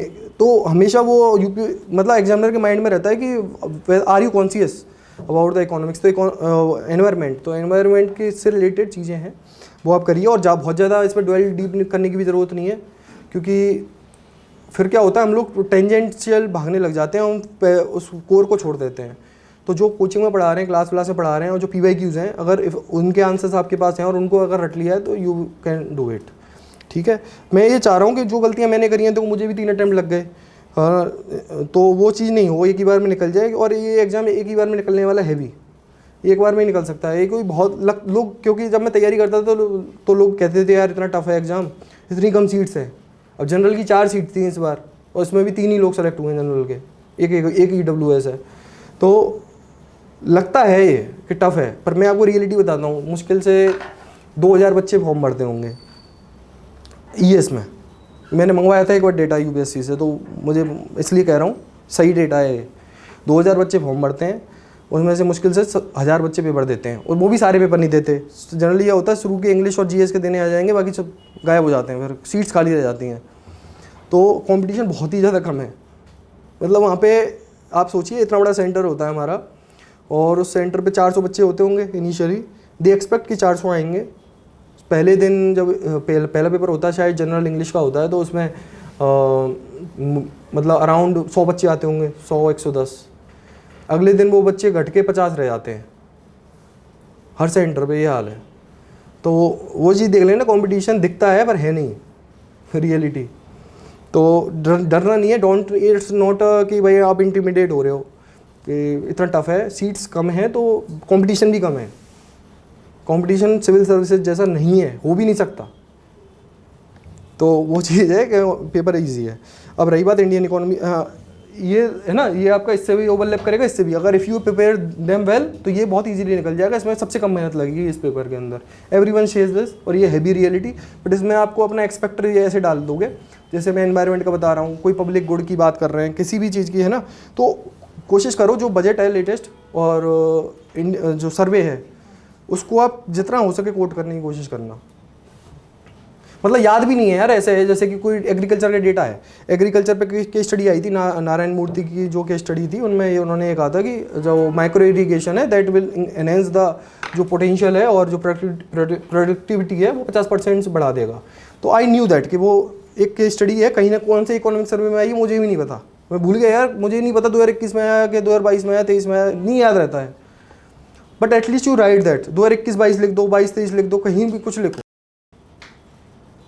और नहीं भी लिखना, आपको लग रहा है डर लग रहा है तो 22 वो हटा दो, इको सर्वे लिख दो, ठीक है। कोटेशन ऐसे होनी चाहिए, economic survey, NITI Aayog, VNR report है, कई सारी रिपोर्ट्स रट लेना, 4-5 जो काम की रिपोर्ट्स हैं वो आपको कोट करने के काम आएंगे अलग अलग के। ऐसे ही सिमिलरली आप इकोनॉमिस्ट्स के लिए भी कर सकते हो, 15-20 इकोनॉमिस्ट हैं हर डिपार्टमेंट में, जैसे एग्रीकल्चर में रमेश चंद जी हैं, है ना, ऐसे ही सब अलग। मॉनिटरी इकोनॉमिस्ट कौशिक बसु की आ जाएगी। तो इस तरह से आपको हर सब्जेक्ट पे इकोनॉमिस्ट के नाम रटने हैं। 50 इकोनॉमिस्ट के नाम रटोगे, वहाँ 10 ही याद रहेंगे पेपर में, 50 रटो इसलिए। तो वहाँ जब, क्योंकि वहाँ सोचोगे तो पेपर छूटेगा, तो इतने ज़्यादा रट लो कि वहाँ जब सोचना नहीं पड़े कि लिखना है। और एक ही इकोनॉमिस्ट, मतलब एक इकोनॉमिस्ट 4 जगह 4 बातें कह रहा होता है अलग अलग सब्जेक्ट पे, ये भी कर सकते हो। और है ना, और 5 इकोनॉमिस्ट एक ही टॉपिक पे बात कर रहे होते हैं, तो आपको लग रहा है कि यार कौशिक बसु ने कही थी कि रघुराम राजन ने कही थी, पर जनरली दोनों इन्हीं पॉलिसीज़ के बारे में बात करते हैं। तो यू कैन कोट, केलकर ने कही थी कि चेलिया ने कही थी, तो अब यू कैन कोट कि भाई उन्होंने कही होगी। तो इतना ये है ना, जब पढ़ते हैं रीडिंग करते हैं हम लोगों को इतना समझ में आ जाता है कि हमें वो सिक्स सेंस काम करता है हमारा कि ये होगा, तो वो कॉन्फिडेंस के साथ लिखना है। फिर उसमें फिर ये नहीं सोच इफ एंड वर्ड्स की ये नहीं कहा हो, तो ऐसा कुछ होता नहीं है और बहुत ज़्यादा इसका इम्पैक्ट नहीं पड़ेगा। और ऐसा होगा भी नहीं है जब आप पढ़ लोगे इतना ज़्यादा आप चर्निंग कर लोगे, इतनी ज़्यादा ग्रिलिंग कर लोगे खुद की, तो आपको पता है कि व्हाट यू आर राइटिंग। एक कन्विक्शन होना चाहिए, आप whatever you are writing with, मतलब झूठ भी बोलो तो तरीके से बोलो, वो चीज़ है। पर झूठ ऐसा भी नहीं होना चाहिए कि आप बिल्कुल ही हवा में तीर मार रहे हो, बिल्कुल ही कि इंडियन इकोनॉमी की जो पर कैपिटा इनकम है वो अभी 2700 है, उसको 13,000 बता दिया। वो होना चाहिए, और हमेशा अप्रोक्स होना चाहिए, क्योंकि एग्जैक्ट डेटा बहुत मुश्किल है याद रखना।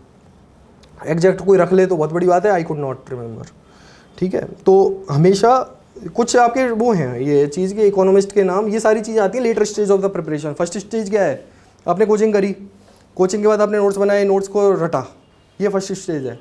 Then you will see the PYQ देखोगे, PYQ से आप ये देखोगे कि मैंने जो नोट्स पढ़े, जो मैंने क्लास करी, उनसे मैं कितना कर पा रहा हूँ कि नहीं कर पा रहा हूँ, उनसे मेरे PYQ कितने सॉल्व हो रहे हैं, ठीक है। ये सेकंड स्टेज है। फिर कौन कौन से क्वेश्चन हैं जो मेरे PYQ की जो अप्रोच है, मतलब जो मेरे नोट्स हैं उनसे नहीं हो पाए, या जो हो भी पा रहे हैं उनमें भी मेरे को फीलिंग नहीं आ रही कि ये आंसर होना चाहिए। उसके लिए then you go for the books selectively, पूरी बुक्स भी नहीं पढ़नी है, सेलेक्टिवली टॉपिक पढ़ने हैं, ठीक है। देन अगर उसके बाद भी डाउट है तो search it on the internet. आजकल तो ChatGPT का फीचर आ गया, यूट्यूब पे सर्च कर लो, वैसे कर लो, कितने सारे टीचर्स हैं, दे हेल्प लिटरली। मतलब अगर आप ये देखो कि एक सक्सेस इंसान की कैसे मिलती है, तो खुद के पढ़ने से नहीं है, वो कितने सारे लोग काम कर रहे होते हैं, तब you get the success one day. तो बहुत सारे लोग हैं, मतलब मेरे पीछे बहुत लोग खड़े होंगे तब जाके मेरे को ये मिला है। और मैंने कहाँ से कौन सी चीज़ पढ़ ली होगी वो मुझे भी नहीं पता, मैंने कौन से साल में कौन सी चीज़ पढ़ी थी और वो मैंने कहाँ कब यूज़ कर ली। तो एक जगह का ये रोल नहीं होता है, आपका भी रोल नहीं है, everyone works and then it happens. तो जहाँ से जो चीज़ मिल जाए वहाँ से वो करो, ठीक है।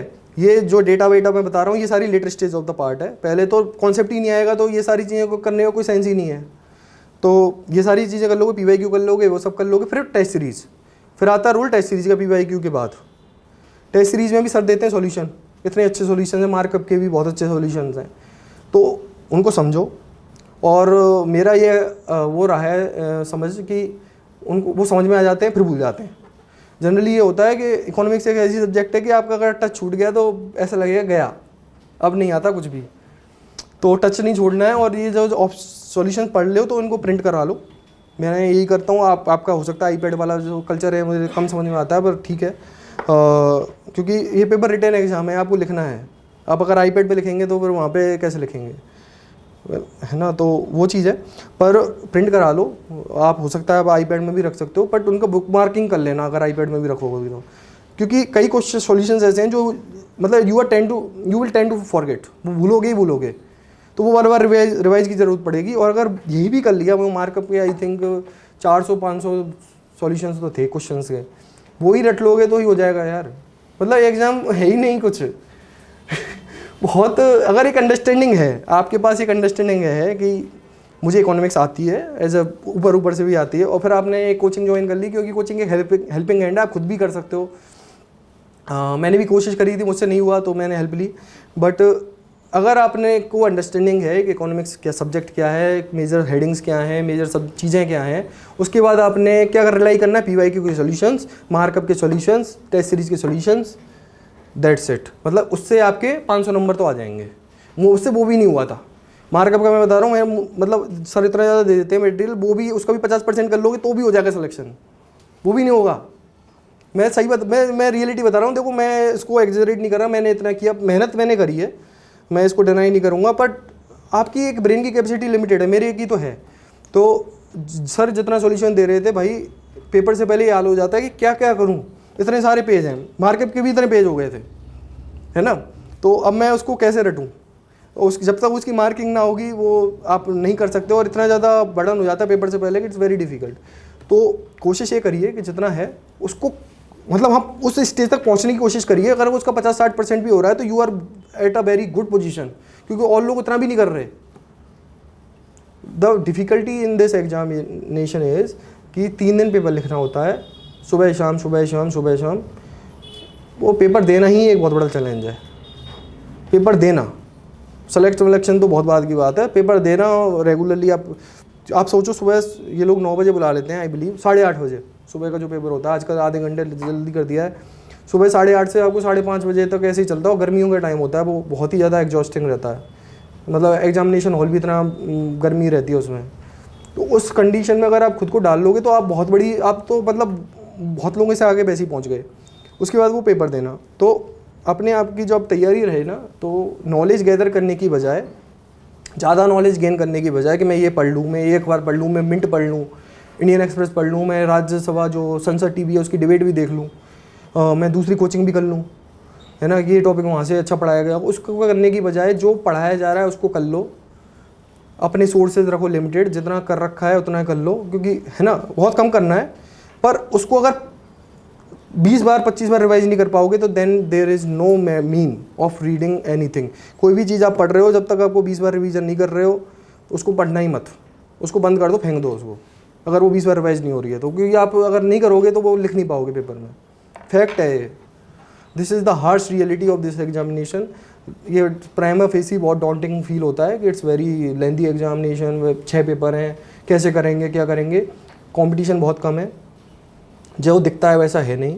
मैं टॉपर आ गया तो इसलिए नहीं कह रहा हूँ, क्योंकि मैं शुरू से ही, मेरे जो कनेक्शन में जो लोग थे, मैं उनसे यही कहता था कि भाई बहुत ईजी पे एग्ज़ाम है ये, अगर इसको कोई ढंग से एग्ज़ाम देगा तो। और शायद मैंने ईगो पे ले लिया था, इसलिए मेरी फर्स्ट रैंक आ गई। लोग क्या कहते थे टफ़ है, मैंने कहा ये दिखाता हूँ मैं टफ़ है कि नहीं। रियलिटी बात ये भी है, कुछ ईगो पे ले लिया था मैंने एग्ज़ाम को, बट एग्ज़ाम टफ़ नहीं है अगर आप तरीके से करोगे और अगर आप सिंसियर हो। देखो ऑनेस्ट रहना खुद के साथ बहुत ज़रूरी होता है। कई लोग ऐसा देखा है मैंने कि चीज़ें नहीं आती हैं और कहते हैं कि मैंने ये बुक पढ़ ली, वो बुक पढ़ ली, पर आता नहीं है। और उनकी भी गलती नहीं है कि बुक पढ़ ली होगी, पर वो याद नहीं रहेगा जब तक आप 20 बार रिवाइज नहीं करोगे। मैं क्या कह रहा हूँ, तो खुद की ऑनेस्टी बहुत ज़रूरी है कि ये मुझे आता है, ये चीज़ मुझे नहीं आती, और जो मुझे आता है कैन आई मतलब प्ले ऑन दैट पार्ट, कि भाई जो मुझे आता है उसको मैं बहुत अच्छा करूँगा, जो नहीं आता आई विल लीव दैट। अगर इतनी ज़्यादा वो रहेगा अपने ऊपर तो हो जाएगा। और कि कोई भी ये कहे कि एग्ज़ाम बहुत टफ़ है तो वो नहीं है। मतलब मैं बार बार ये चीज़ जितना एम्फेसाइज़ करूँ उतना कम है। मैंने ये किया है, एक इंजीनियर ने एग्ज़ाम टॉप कर दिया, तो ऐसा तो नहीं है कि मतलब कोई बहुत बड़ी चीज़ हो, मतलब बहुत बड़ा एग्ज़ाम होगा ये कर, मतलब ऐसा होता है कि लगेगा टफ़। क्योंकि यार मैं भी जब इंजीनियरिंग करके आया था तो मुझे भी लग रहा था कि कितना नई नई चीज़ें हैं, नई नई चीज़ें कोई भी लगता है, बट आप you will struggle if you give your time to this examination, if you try to give you 100% to this, you will qualify, है ना। With respect to Indian economics पे आ जाते हैं, ये वाला जो पोर्शन है। इंडियन इकोनॉमी देखो, इंडियन इकोनॉमिक सर्विस में 2 टाइप की आती है, क्योंकि 1991 से पहले का और 1991 के बाद का 2 ही आती हैं इसमें, उसमें प्री 1947 नहीं आता, ठीक है। तो उसमें भी ये होगा, आपको सबसे पहले आइडेंटिफाई करना है कि मुझे क्या आना चाहिए अच्छे से, तो फोकस होना चाहिए 1991 के बाद ज़्यादा। पहले तो 1991 की डिबेट समझ में आनी चाहिए कि वो क्यों हुआ था 1980s के बाद से ही, और फोकस पूरा होना चाहिए 1991 के बाद। और जैसे आप आगे बढ़ते जाएंगे, जैसे फॉर एग्जांपल 1991 से 2000 का पीरियड हो गया, 2000 से 2014 तक का, और 14 के बाद का, अब तो उसमें भी 14 के बाद वाला पीरियड ज़्यादा होना चाहिए अच्छे से। और कंक्लूजन के लिए जो 2047 तक के बीच का पीरियड है वो भी समझ में आना चाहिए कि मेरे को कंक्लूजन कैसे लिख रहे हैं, अमृतकाल वाले वो कंक्लूजन में आएंगे सारी चीज़ें। तो ज़्यादा फोकस होना चाहिए 2014 के बाद का, क्योंकि रिसेंट चीज़ें ज़्यादा आती हैं इस पेपर में, चाहे इन्फ्लेशन का क्वेश्चन हो, चाहे लेबर मार्केट का क्वेश्चन हो, चाहे फिजिकल पॉलिसी की बात हो, चाहे कंसोलिडेशन हो, है ना, कुछ भी हो, टैक्सेशन की बात हो, तो सारी चीज़ें जो लेटेस्ट चल रही हैं वो ही आएंगी इस पेपर में। पेपर का नेचर बहुत लेंथी सा लगता है, बट जैसे जैसे आप क्लोज आते जाते हो तो वो चीज़ें ज़्यादा अच्छे से करनी है। और क्लोज आने का मतलब क्या हुआ, अभी का बजट 2025-26, ठीक है, उस 24-25, और ऐसे ही इकोनॉमिक सर्वे 2020-21 के बाद वाला, उसकी भी समरी, इकोनॉमिक सर्वे पढ़ना नहीं है, वो क्यों पढ़ना है, वो समरी है यूट्यूब पे, बेवास सर की भी समरी है, वो आप देखो, वो काफ़ी अच्छी है, समझ लोगे, उसके बाद नोट्स बना लो छोटे छोटे, बस ख़त्म। तो अगर वो कर लिया तो ये तो बहुत स्मूथली निकल जाएगा। उसमें एक बात ध्यान रखना, क्योंकि ये थ्योरेटिकल पेपर है तो पॉइंट्स ज़्यादा लिख रहे हैं। जैसे 5 नंबर का क्वेश्चन आता है और शायद मेरे हिसाब से 15 नंबर का आता है और 20 नंबर का आता है, तो जितने ज़्यादा पॉइंट्स लिखोगे उतना बेटर है। इस बार क्या हुआ था, मैं पेपर का बताता हूँ नेचर, कि पिछले साल जो मैंने पिछले साल भी एग्जाम दिया था और इस साल भी दिया, तो पिछले साल इन्होंने 15 नंबर के जो क्वेश्चन थे उसमें 3 पेज दिए थे, इस साल इन्होंने 2 ही पेज दिए। और 20 नंबर के में 4 पेज आते हैं, वो हर साल रहते हैं, पर 15 नंबर के में पिछले साल 3 पेज दिए थे, इस साल 2 ही पेज दिए। तो मैं पेपर से पहले ये सोच रहा था कि क्योंकि इस पेपर को कंप्लीट क्योंकि आपको लिखना बहुत ज़्यादा होता है, तो पेपर कंप्लीट करना बहुत डिफिकल्ट हो जाता है ये वाला जनरल, ये इंडियन इकोनॉमी। तो पेपर क्या था, इन्होंने कम कर दिए पेज, तो ये हमारा टास्क भी ईजी कर दिया। पर उन जो 2 पेज हैं, अब 15 नंबर उस 2 पेज में आप सोचो कितना ज़्यादा कंटेंट लिखना पड़ेगा। जैसे कि इन्होंने एक क्वेश्चन पूछा था, आप सर्च करोगे पेपर के, इंक्लूसिव ग्रोथ पे कोई क्वेश्चन था, तो मैंने स्कीम इतनी ज़्यादा भर दी, कम से कम 25-30 स्कीम लिख दी उसमें 15 नंबर के क्वेश्चन में। तो वो चीज़ ज़्यादा होनी चाहिए कि आपको कहाँ टारगेट करना है। अब 3 पेज होते तो वो मैं बड़ा बड़ा करके लिखता, वो भी भरता, 3 पेज ही भरता फिर मैं, मतलब मेरा ये, मैं आपको क्या कह रहा हूँ, पहला कंडीशन क्या है, पेज भरना। पेज भरने हैं, चाहे 3 आए या 4 आए, ठीक है, कैसे भी आए पेज तो भरने पड़ेंगे। अब 2 ही पेज आए तो मेरा काम ईजी हो गया कि भाई मुझे 2 ही पेज बनने, तो मैं धीरे धीरे लिख रहा था और अच्छा लिख रहा था, उसको एम्बेलिश करके लिख रहा था बढ़िया। तो 2 पेज बहुत अच्छे बनने, उनको कम कर दो, अपने फॉन्ट की साइज़ कम कर दो, पर ऐसा लगना चाहिए कि अब इससे ज़्यादा क्या ही लिखेगा कोई, ठीक है। तो पेज भरना ज़रूरी है इंडियन इकोनॉमी के पेपर में, बाकियों में तो ठीक है, पर इसमें तो भरना है, इंडियन इकोनॉमी और GS, ठीक है, पेज भरने ही भरने हैं, और उसके लिए प्रैक्टिस चाहिएगी। और जितना हो सके गवर्नमेंट की स्कीम्स के बाद भी डेटा कि बजट 2025-26 में एग्रीकल्चर में फर्टिलाइज़र के लिए 1,75,000 करोड़ दिए हैं, तो वो दिए हैं। पिछले साल कितने थे, डिसइन्वेस्टमेंट का टारगेट इतना है, तो पिछले साल कितना था, पूरा नहीं हुआ, तो कितने से पूरा नहीं हुआ। अगर नेशनल मोनेटाइजेशन पाइपलाइन है तो 6 लाख करोड़ है कि 10 लाख करोड़ है, वो भी पता होना चाहिए, एग्जैक्ट डेटा। अगर एग्जैक्ट डेटा लिख दोगे, इनफैक्ट मैं फिजिकल डेफिसिट बहुत इजी है यार, 4.4 चल रहा है, तो वो पता होना चाहिए, और क्या क्या टारगेट है, 9.2 चला गया था 4.2, तो वो पूरा एग्जैक्ट पता होना चाहिए। अगर वो डेटा लिखोगे तो you will get more marks. तो इसमें डेटा का रोल ज़्यादा, और डेटा भी कैसा कि 50 जगह ढूंढना नहीं है, अखबार से नहीं नोट्स बनाने हैं, वो नहीं हो पाएगा, वो रिवाइज भी नहीं हो पाएगा। इकोनॉमिक सर्वे और बजट, वो भी कहाँ से, यूट्यूब से सर्च करो, मिल गया। और समरी आती है, कितने सारे कोचिंग इंस्टीट्यूट हैं, उनकी समरी देख लो, उन्हीं के नोट्स बना लो, उन्हीं को रट लो। कम पढ़ना है पर उसको 50 जगह यूज़ करना है। अगर मैंने ये पढ़ रखा है कि स्टेट की इकोनॉमी में क्या क्या कंट्रीब्यूशन उसके खुद के ओन रिसोर्सेज का है, टैक्स का, नॉन टैक्स का, कितना सेंटर देती है, अगर मैंने पढ़ रखा है तो उसको मैं 30-40 जगह यूज़ कर दूंगा। अगर इतना दिमाग चल जाए, कम पढ़ना है पर उसी डेटा को अलग अलग जगह कैसी ना कैसे करके, पाई चार्ट, कहीं ग्राफ, कहीं डायग्राम, ये भरने हैं। तो एक उसका नोट्स बना लो, या फिर शॉर्ट नोट्स ऐसे कि भाई वो आप कैसे भी कर सकते हो, it's ultimately your choice, but चीज़ें करनी है कम, और उनको करना है रिवाइज ज़्यादा, और उनको लिखना ज़्यादा है, ज़्यादा जगह पे। एक ही डेटा को 10-20 बार लिख दो अलग अलग कॉपीज़ में, ठीक है। जैसे GS1 में लिख दिया, तो मतलब इसमें इकोनॉमिक्स में, इसमें भी है ना, कोशिश करना है इंडिया, इसको इंडियन इकोनॉमी से रिलेट कर दो। तो जैसे कि अगर प्राइसिंग स्ट्रेटजी की बात करी तो इंडियन इकोनॉमी में क्या चल रहा था 1991 से पहले, गवर्नमेंट कैसे कंट्रोल, एडमिनिस्ट्रेटिव प्राइस मैकेनिज्म जो चलता था वो आप कर सकते हो। मोनोपोलिस्टिक प्रैक्टिसेस के बारे में, ओलिगोपोली के बारे में बात कर सकते हो, ड्यूपोली के बारे में बात कर सकते हो। ड्यूपोली टेलीकॉम सेक्टर में दिखती है।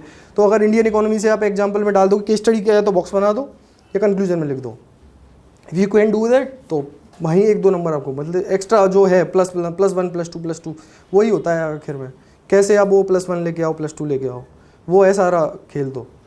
तो ये है ना। तो इंडियन इकोनॉमी पे लेटेस्ट पे, और ज़्यादा नहीं, लिमिटेड करिए। और जितना डेटा है ना, आप ही तो पहले घर बैठ के ये सोचना कि मुझे क्या क्या आता है, कौन कौन से डेटा मुझे याद है, उनको ही लिख लो, है ना। और बाकी कहाँ कहाँ क्या क्या ऐड करना है, उसमें भी डेटा भी यार एक लिमिट होती है हमारी भी, हम याद नहीं रख पाते। उसको भी जितना कम रखेंगे उतना अच्छा है। हमारी लाइफ को जितना ईजी रखेंगे उतना बेटर है, ठीक है। तो कम पढ़िए। और एक इकोनॉमिस्ट है, जैसे कोई भी हो, हम अशोक गुलाटी की बात कर लें तो अशोक गुलाटी सर के आर्टिकल्स आते रहते हैं, पर इट्स वेरी डिफ़िकल्ट टू, मतलब सबको रीड करना, उनको समझना, FPO पे क्या बोल रहे वो, अभी जो GM क्रॉप्स हैं उन पे क्या बोल रहे हैं सर, सब्सिडी के ऊपर क्या बोल रहे हैं। अब पर ये पता है कि सर बोलते हैं इन चीज़ों पे कि भाई वो सब्सिडी के बारे में बोल चुके हैं, FPO पे भी बोल चुके हैं, वो ये भी बोल चुके हैं कि MSP के बारे में, तो उनको पता है ना। तो जब कोई भी बात लिख रहे हो तो उनका नाम प्रोफेसर अशोक गुलाटी बस ब्रैकेट में लिखना है, बहुत सारी चीज़ें नहीं लिखनी होती हैं। अशोक गुलाटी ETEL करके लिख दिया, मतलब कुछ भी आप, तो इसलिए नाम याद होनी चाहिए सर, मतलब हर इकोनॉमिस्ट के जो स्पेसिफिक फील्ड में काम करते हैं, तो ये बेनिफिशियल होगा आपके लिए। मतलब और तो मैं क्या बोलूँ, बाकी स्ट्रेटजी तो सब जगह पड़ी हुई हैं, आपको यूट्यूब पे मिल जाएंगी, पर जो मैंने अलग किया है वो मैं बता सकता हूँ यार। यही किया था मैंने, बहुत ज़्यादा डिफरेंट तो कुछ नहीं किया। और इंटरव्यू का तो क्या ही बोलूँ, मेरे जब मार्क्स इतने हैं तो मैं ज़्यादा कमेंट नहीं करूँगा इस पर। तो इसके अलावा किसी को और कोई डाउट हो तो आप पूछिए। हाँ प्लीज़। सर नहीं भैया यार, सर्वर का वो फीलिंग नहीं आती मुझे। हाँ हाँ न्यूज़पेपर, जी हाँ न्यूज़पेपर एक, हाँ देखो न्यूज़पेपर पढ़ना होना चाहिए, क्योंकि न्यूज़पेपर एक ऐसी चीज़ है कि that will create your introduction and conclusion. वो आपको पता भी नहीं चलेगा, और आप पढ़ते रहोगे ना तो एक माइंड में स्टोरी रेडी हो जाती है। एंड जो देखो, हम किस सर्विस की तैयारी कर रहे हैं, हम इंडियन इकोनॉमिक सर्विस की तैयारी कर रहे हैं, जो हमें देश को आगे लेके जाना है, देश की सेवा करनी है। तो जब हमें अखबार पढ़ रहे होते हैं तो हमें समझ में आ रहा होता है कि बाकी सारे लोग क्या सोच रहे हैं, जो इतने अच्छे थिंकर्स हैं और जो इकोनॉमिस्ट हैं, जो स्टैटिस्टिशियन हैं, वो क्या सोच रहे हैं हमारी इंडियन इकोनॉमी के बारे में, क्या प्रोजेक्शंस हैं। तो जब हम इन चीज़ों को पढ़ते हैं तो हमारे माइंड में एक फ्रेमवर्क रेडी हो जाता है, और जब हम कोई भी आंसर दे रहे होते हैं तो एक पॉजिटिव वे में एक अच्छा कंक्लूजन तैयार करते हैं। वो उसको हम चाहे अमृतकाल से करें, चाहे विकसित भारत से करें, चाहे गोल जो है विश्व गुरु वाला गोल हो, चाहे कैसे उससे करें, है ना, चाहे हम फिस्कल फेडरलिज्म जो है वो उसकी बात करें। तो वो धीरे धीरे जब पढ़ते हो तो वो रेडी हो जाता है। रही बात नोट्स की न्यूज़पेपर के, तो मुझे लगता है कि न्यूज़पेपर के नोट्स बहुत ज़्यादा अननेसेसरी हैं, बहुत ही ज़्यादा, बहुत ही डिफ़िकल्ट है। अगर उनके आप नोट्स बना भी लोगे तो उनको रिवाइज़ करना मुझे तो नहीं लगता पॉसिबल है। तो न्यूज़पेपर रीडिंग पे ध्यान दो। उनके डेटा वेटा है, कई बार डेटा भी थोड़ा फजी आता है, वो सही नहीं रहता। तो ठीक है, रीडिंग के लिए ठीक है। कोई बात बहुत अच्छी लग जाए कोई इकोनॉमिस्ट की, तो उससे क्या हो, न्यूज़पेपर से कई मल्टीपल बेनिफिट्स हैं। आपको कोई इकोनॉमिस्ट दिख जाएगा कि वो याद होता जाएगा कि ये सर बार बार इस बारे में बात करते रहते हैं, तो वो आपको अलग से प्रिपेयर करने की ज़रूरत नहीं पड़ेगी। जैसे मैंने भी कभी प्रिपेयर नहीं की लिस्ट, पर मेरे दिमाग में रहती है कि किसने क्या बोल दिया। तो बिरल आचार्य जैसे मॉनिटरी पॉलिसी के बारे में बात कर देते हैं। तो ये बेनिफिट है, नोट्स मत बनाना, जो यहाँ पढ़ा रहे हैं वो पढ़ते रहना। इंडियन इकोनॉमी पे कोई टॉपिक पे जैसे आप शॉर्ट नोट्स बना रहे हो तो सर्च करो, search it on Google, UPSC करके कई सारी कोचिंग्स हैं जो रेडीमेड नोट दे देती हैं, उनमें आप सेलेक्ट करके चीज़ें निकाल लो, रादर देन मेकिंग नोट्स। रोज़ रोज़ पढ़ना, कई बार क्या होता है कि हमें लगता है कि न्यूज़पेपर पढ़ना ईजी है, बहुत डिफिकल्ट है, स्किप हो जाते हैं यार न्यूज़पेपर, और 1-2 बार स्किप हुआ तो 5-6 दिन स्किप होगा, फिर वो पढ़ने का भी मन नहीं करता, एक इनर्शिया रहता है। तो न्यूज़पेपर को ये सोचो कि कुछ एक्स्ट्रा ज्ञान के लिए पढ़ रहा हूँ, बट उस पर पूरा फोकस मत करो। कोर सब्जेक्ट को मत छोड़ना, जो कोर क्या है हमारा सिलेबस, उसको करना है। वो सब पेरीफेरी है, वो हेल्प कर देगा जाने अनजाने वे में, बट उस पर ज़्यादा एम्फेसाइज मत करना, मतलब ये है। मिल गया? हाँ ठीक है ना। हाँ और कुछ? जी जी जी। बुक रीडिंग में पूछ रहा था, जैसे प्रॉब्लम ये है टेक्निकल बैकग्राउंड से, मैं नॉन मेडिकल। क्या है? मेरा वैसे मैंने इकोनॉमिक्स में किया बैचलर एंड मास्टर्स, बट मेरा 11th तक नॉन मेडिकल था एंड उसके बाद मैंने जो एडवांस दिया वो क्लियर करा। मैं इनिशियली बीटेक ही कर रहा था बिट्स पिलानी। ओके। तो उसके बाद मैं इकोनॉमिक्स शिफ्ट हुआ, तो जो मेरी इकोनॉमिक्स डिग्री बिट्स पिलानी में ही सही करके आए हो क्या? नहीं, मैं सर आई सर भोपाल। अच्छा है सर, तो भोपाल से फिर इकोनॉमिक्स में आ रही तो बिल्कुल ओके। तो वो डिग्री भी मेरी टेक्निकल ही है, मैथमेटिकल डिग्री थी, थ्योरी नहीं थी। तो स्टार्टिंग से मुझे बुक रीडिंग में बहुत प्रॉब्लम आती है, बिकॉज जितने भी एग्जाम थे सारे टेक्निकल नेचर के ही थे। यार ISR में तो बहुत ज़्यादा वो होता है, मतलब देर एम्फेसाइज ऑन रीडिंग्स, बहुत बुक्स पढ़नी पड़ती हैं यार। हमारी जितनी इकोनॉमिक्स की डिग्री थी प्योरली मैथमेटिकल टेक्निकल ज़्यादा। ठीक है ओके। तो बुक्स पढ़नी क्यों है ज़्यादा? उसमें भी सेलेक्टिव पढ़ना है ना टॉपिक। जैसे मैं आपको बात बताऊँ, हम मार्क्स की डिस्ट्रीब्यूशन थ्योरी के बारे में बात कर रहे हैं, जो डिस्ट्रीब्यूशन के बारे में बात करते हैं, तो ये जो है रिकार्डो ने थ्योरी दी थी, मार्क्स की दी, तो डिबेट हमें पता है, तो HL ऊर्जा का एक स्पेसिफिक चैप्टर है, वो पढ़ना है बस। और नहीं पढ़ने में आ रहा है तो क्या करना, जब ज़्यादा दिक्कत आ रही है तो PDF मिल ही जाता है, उसके PDF को निकालो, ChatGPT बोलो समराइज करो। तो इतने ज़्यादा टूल्स हैं यार अभी, तो पहले तो कुछ था ही नहीं, अभी तो इतना ईजी कर दिया लाइफ। पढ़ना शुरू करता हूँ बुक को तो नींद आने लग जाती है। तो एक काम करना, मेरे साथ भी ये दिक्कत थी, मैं रियलिटी बता रहा हूँ, मैं भी जब मेरे साथ भी सेम दिक्कत थी, बुक्स नहीं पढ़ पाता था, तो आई हैव स्टार्टेड, मतलब मैंने टारगेट बनाए कि आज मैं 10 पेज पढ़ूंगा। टॉपिक्स गए बाढ़ में, मार्किंग कर दी, 10 पेज आज मुझे करने ही करने हैं। तो कैसे ना कैसे करके आपको माइंड ये कहता है कि ठीक है यार, और उसको इस एंगल से गोल के साथ मत पढ़ना कि ठीक है ये मेरा फ्री टाइम है, मैं कुछ भी कर भी नहीं रहा हूँ, कुछ होना भी नहीं है, ऐसे पढ़ना। धीरे धीरे 10-10 पेज करके वो बढ़ते जाएंगे और you will get the hang.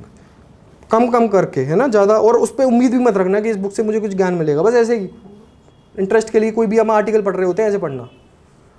मैंने भी यही किया था, मैंने धीरे धीरे फिर इस चीज़ से ओवरकम कर लिया, मेरे साथ भी ये दिक्कत थी। ठीक है, और कोई भी कुछ पूछ रहा था, पूछ लो भाई, मतलब इतना कैंडिड नहीं हो सकता हूँ मैं, बहुत ही सब कुछ बोल दिया। हाँ जैसे कि जी, इसका सिलेबस बहुत ही ज़्यादा वास्ट है, थ्योरी बहुत है, बट उन्हें एक्स्ट्रा प्रैक्टिकल चीज़ें भी पढ़नी पड़ती है, जैसे current affairs, opinion based question, ताकि थोड़ा एनालिटिकल एंगल मिले आंसर में। तो इतनी ज़्यादा जो कॉम्प्रिहेंसिव सिलेबस है, इसके अलावा हमें और क्या आगे पढ़ना चाहिए, लाइक न्यूज़पेपर हो गया, फिर आर्टिकल्स भी इकोनॉमिस्ट के बनने चाहिए, एंड बजट, इकोनॉमिक सर्वे, तो ठीक, लाइक बहुत ज़्यादा क्या है, आपने सब कुछ मिक्स कर दिया ना, तो उसका सबसे इम्पोर्टेंट, आप कोचिंग कर रहे हैं, क्लास कर रहे हैं, तो क्लास जो कर रहे हैं उसी को करते रहिए, एंड धीरे धीरे आपको समझ में आ जाएगा कि करना क्या है। कुछ मत जाना, इससे बाहर मत जाना बिल्कुल भी। न्यूज़पेपर रीडिंग करो, कर रहे हो तो करो, नहीं भी कर रहे हो तो कोई दिक्कत नहीं है। IAS के लिए तो वो भी नहीं चाहिए, CSE में चाहिए होता है, इसमें तो वैसे भी नहीं चाहिए होता न्यूज़पेपर। तो आप कर रहे हो जो करो, नोट्स मत बनाना न्यूज़पेपर के बिल्कुल भी, और जो सर करा रहे हैं उनको करते रहो, एंड फॉलो हिम रिलीजियसली। अगर इनको भी फॉलो कर लेंगे तो भी हो जाएगा। जनरली क्या होता है, हम भाग रहे होते हैं, हमारा माइंड क्या डिस्ट्रैक्शन ढूंढता है, ये भी कर लें, हो सकता है सर हमें बेवकूफ़ बना रहे हैं, सर सही बात नहीं बता रहे। अरे वो यार इतने लंबे टाइम से हैं, मतलब मैं आया था, मुझे याद है मैं 2018 में, मैं आपको बताऊँ, टेस्ट सीरीज पूरी, मैंने एक टेस्ट नहीं लिखा यार, एक टेस्ट नहीं लिखा मैंने, वो पैसे मेरे वेस्ट चले गए। पर अगर मैं कर लेता तो वो जल्दी हो जाता मेरा काम।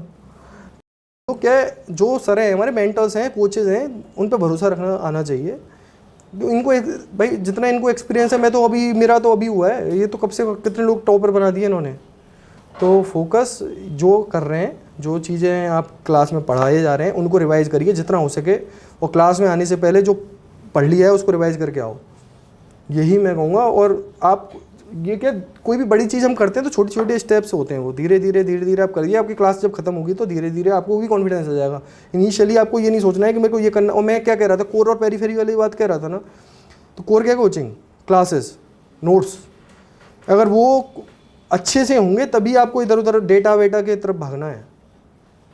कोर ही नहीं होगा तो फिर बाकी चीज़ें बेकार हैं, सब बेकार हैं। ठीक है जी। भाई आपका ये रिविजन स्ट्रैटेजी कैसा था? लाइक वीकली आप रिवाइज करते थे या कैसे, लेकिन टॉपिक कवर करने के बाद कैसे? देखो मेरी लंबी जर्नी बहुत लंबी रही है, तो शायद मैं इस चीज़ को ढंग से बता भी नहीं पाऊँ, पर यार बहुत ही बार ज़्यादा पढ़ लिया मैं। रिवीजन का ऐसा था कि रिवीजन वैसे करना बहुत डिफिकल्ट हो जाता है जब तक कोई टारगेट ना हो। तो मेरा हमेशा ये रहता था कि टेस्ट देना है कोई भी, तो इंडियन IAS मतलब इकोनॉमिक्स से रिलेटेड कोई भी पेपर होता है, जैसे मैंने गेट दिया, UGC नेट दिया, मैंने RBI ग्रेड भी DPR दिया, वो भी हो गया सिलेक्शन। उसमें मुझे इसलिए नहीं बैठाया गया था क्योंकि मेरे पे डिग्री नहीं थी MA की। I got the highest marks 2021 में ही, तो उसमें भी रिटर्न में मेरे हाईएस्ट मार्क्स थे। तो मैं प्रैक्टिस ऐसे करता हूँ कि मुझे टेस्ट देना है, मैं टेस्ट के बाद मेरे घर से भी ये चीज़ बहुत परेशान करते थे कि क्यों देने हैं इतने सारे टेस्ट, जब आप तैयारी कर रहे हो सिविल सर्विस की, तो ये सारे क्यों फालतू में अपने आप को डिस्ट्रैक्ट करना है। तो मेरा ये फोकस रहता था कि जो मुझे आता है मेरे को वही पढ़ना है, सिलेबस वो चाहे कुछ भी पूछें। अब हो सकता है RBI का कुछ सिलेबस, मुझे नहीं पता क्या सिलेबस है RBI का, बट मुझे तो जो आता है मैं तो वही पढ़ के जाता था, उससे मेरा रिवीजन हो जाता था, मेरा पेपर हो जाता था, तो मेरी प्रैक्टिस हो जाती थी, कोई नए क्वेश्चन मिल जाते थे जो मुझे ज्ञान मिल जाता था उससे। तो that kind of approach you can do. Apart from that daily revision का तो नहीं था मेरे साथ। मैं ऐसे पढ़ता हूँ कि I want to give this time to economics, तो मैं इकोनॉमिक्स ऐसे ख़त्म कर देता हूँ कि मुझे एक दिन के अंदर, अब तो खैर टाइम ही नहीं लगता, फटाफट हो जाती है रिवीजन। इनिशियल डेज में जैसे 2 दिन लग रहे हैं माइक्रो में पढ़ने में, माइक्रो में बहुत ज़्यादा टाइम लगता है, 5 दिन भी लग जाते हैं। माइक्रो 2 दिन में भी हो जाती है। माइक्रो में तो वो लगेगा टाइम, माइक्रो में देना भी चाहिए टाइम। माइक्रो में 5 से क्या 10 दिन भी लग जाते हैं यार, शुरुआत में तो बहुत मुश्किल है। बट धीरे धीरे if you revise, revision is very important. Economics हमारी सब्जेक्ट ऐसी है कि हम भूलते बहुत ज़्यादा हैं इसको, तो टच रहना चाहिए। और anyone who is preparing for the civil services along with Indian economic service, तो उनको ये ध्यान रखना है कि प्रीलिम्स आप दे रहे हो, जैसे मई में होता है प्रीलिम्स, तो एटलीस्ट अप्रैल तक आप चाहे 1 घंटे ही पढ़ो, ऑप्शनल के टेस्ट को मत छोड़ देना। ये बहुत बड़ा दिक्कत आ जाती है फिर एकदम से ऐसा लगता है प्री निकलने के बाद कि मतलब दुख ज़्यादा हो रहा था खुशी से कि प्री निकला क्यों, अब मैं करूँगा क्या, मतलब इतनी सारी चीज़ें होती हैं, तो वो दुख ना हो इसलिए पहले से पढ़ते रहो इकोनॉमिक्स। ये आपको समझ में नहीं, आपका दिमाग ऐसा पजल्ड हो जाएगा कि हम कुछ नहीं करना, बस्ता बंद करके आप सो जाओगे, कुछ नहीं होगा यार। तो इससे ये है कि इकोनॉमिक्स को आप टच में रखो, इसका टच मत छोड़ देना बिल्कुल भी। बहुत ज़्यादा जल्दी भूलते हैं इसको, बहुत ही जल्दी। ठीक है, नेक्स्ट। बस कोई भी और बात करनी हो तो बताओ। आप CSE करने तो क्या इसको क्विट करने वाले हैं? यार ऑन कैमरा ये बोलना वैसे सही नहीं रहेगा, बट मतलब I never wanted to join this frankly. मतलब मेरे को ईगो पे था तो मैंने कर दिया बस क्वालीफाई, कभी गोल ही नहीं था मेरा ये। And just I wish you all the good luck, और आई विश कि भाई सब लोग ज्वाइन करो। मैं तो ये चाहूँगा कि सिविल सर्विस में जाना, मतलब दैट इज़ द यार वो प्राइम है। Indian economic service is great service जिसको रिसर्च करनी है, but I am not that person specifically, but it is also a good option. Group A की सर्विस है, बहुत अच्छी सैलरी है, बहुत अच्छे पर्क्स हैं, आपका एक इंटेलेक्ट अच्छा है, मिलेगा लोगों से बात करने का डील, और आपके एक करियर अपॉर्चुनिटी भी ठीक है। तो it is a good option and never take it कि it's very difficult, it's not difficult. मैंने किया है और हमेशा कोई बहुत ज़्यादा नंबर से रहा भी नहीं हूँ मैं, ऐसा भी नहीं है कि मेरा बहुत मार्जिन रहा हो मार्क्स से, तो I can say it with conviction. ठीक है, I wish you all the luck, और मैं तो यही चाहूँगा कि IAS भी निकले आपका और सिविल सर्विसेज भी निकले with the top rank. Thank you so much मेरे को सुनने के लिए, है ना, थैंक यू।